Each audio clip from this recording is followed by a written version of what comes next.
Karen made the biggest mistake of her life. She called the cops on my 78-year-old grandpa for fishing on our own land. 3 minutes later, her HOA lost a $2 million easement, and she had no clue it was coming.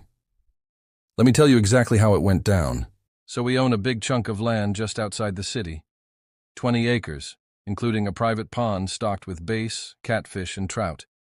It's been in our family for 3 generations. My grandpa built that dock himself.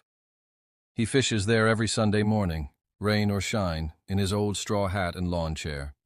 Now, across the property line, on the other side of a little fence, is an upscale neighborhood run by, you guessed it, Karen and her HOA.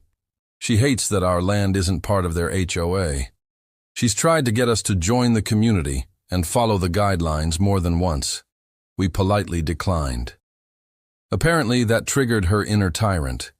So one morning I'm sipping coffee on the porch when I see her storming down the hill from her side, phone in one hand, HOA clipboard in the other. She marches right up to the pond where Grandpa's sitting peacefully with his rod in the water. "You can't fish here," she screams. "This pond is under HOA jurisdiction. You're trespassing." He looked up and calmly said, "Ma'am, this land belongs to me. Been in the family since '79. Maybe check your GPS." But Karen didn't care. She calls 911 on the spot, saying there's an armed elderly man threatening her near community waters.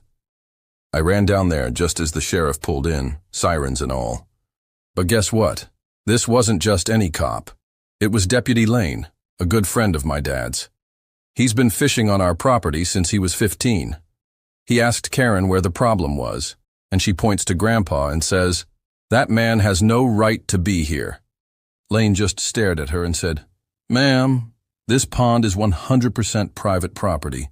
You've crossed his fence. If anything, you're the one trespassing." Karen went pale. And then came the best part. While Lane lectured her, I walked back to the barn and grabbed our survey documents and deed. Tucked inside, a little clause I'd totally forgotten about, one that revoked public easement rights across our land if HOA leadership initiated any legal action or false claims against the property owner. Guess what Karen just did? Yep, that easement, gone.